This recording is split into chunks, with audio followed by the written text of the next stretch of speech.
On the Leaf, a light-hearted guide for the novice butterfly counter.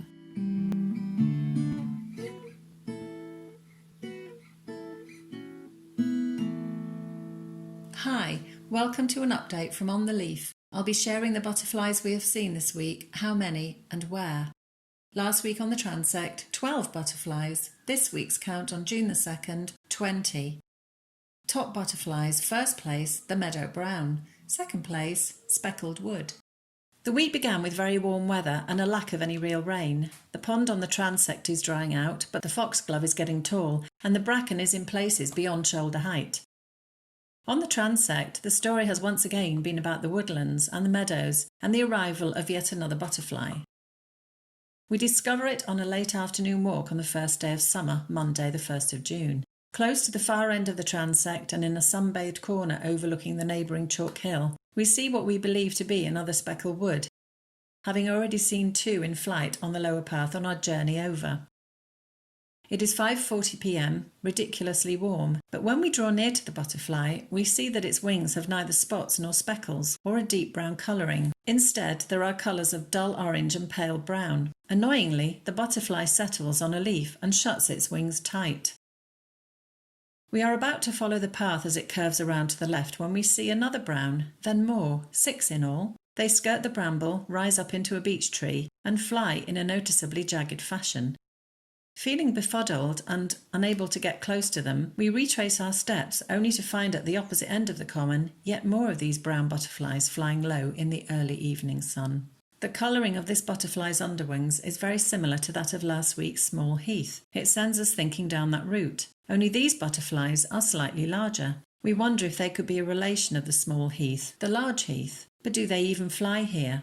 The next day we set off on the transect. A few steps in and we see two more of these brown butterflies. They bob along the edge of the tree line, and in the meadows there are more of them. They fly and settle around these daisies. Ox-eye daisies, often referred to as moon daisies. The browns stand out against the backdrop of yellow and white, and it's easy to see now that the butterflies are meadow brown.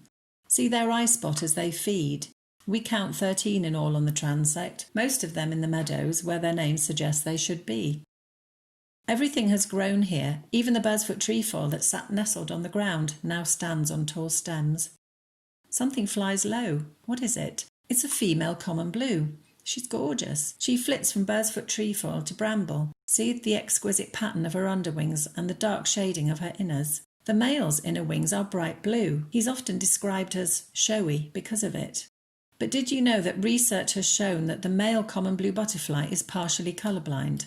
They won't see the beautiful pattern of the female's outer wings, but they do see bright blue, so they will see the bright blue wings of another male. The female common blue is known to be secretive. This one seems happy and does not mind my presence.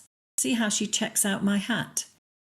In the second meadow, two speckled wood butterflies chase each other along a shaded hedge and disappear well out of the warm sun. We finish on a total count of 20.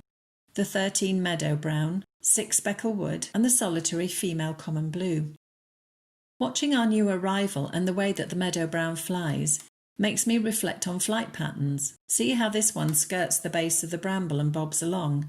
It's a bit of a floppy flyer, but then so too is the brimstone. The floppiest flyer of all is known to be the large blue, but I've never seen it and it doesn't fly here. I'm guessing the larger the wingspan, the more likely the butterfly is to be a floppy flyer.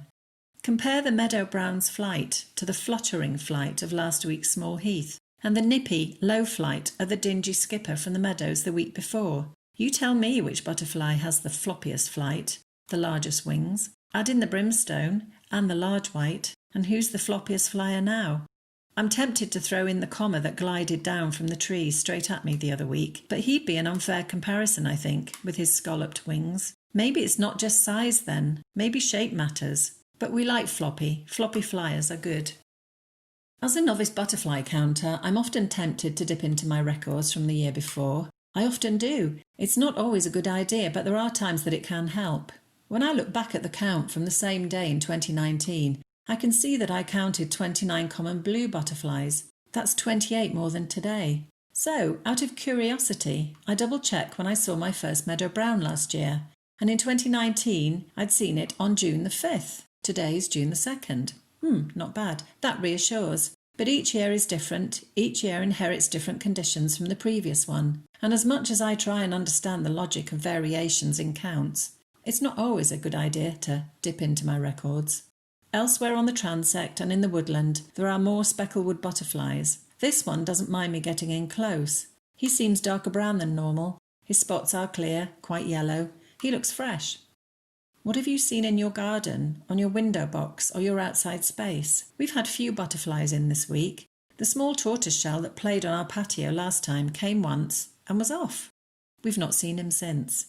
A walk on the transect on a windy Friday morning brought little in flight. There was just one butterfly, a Meadow Brown. Not just a floppy flyer then, a strong one too.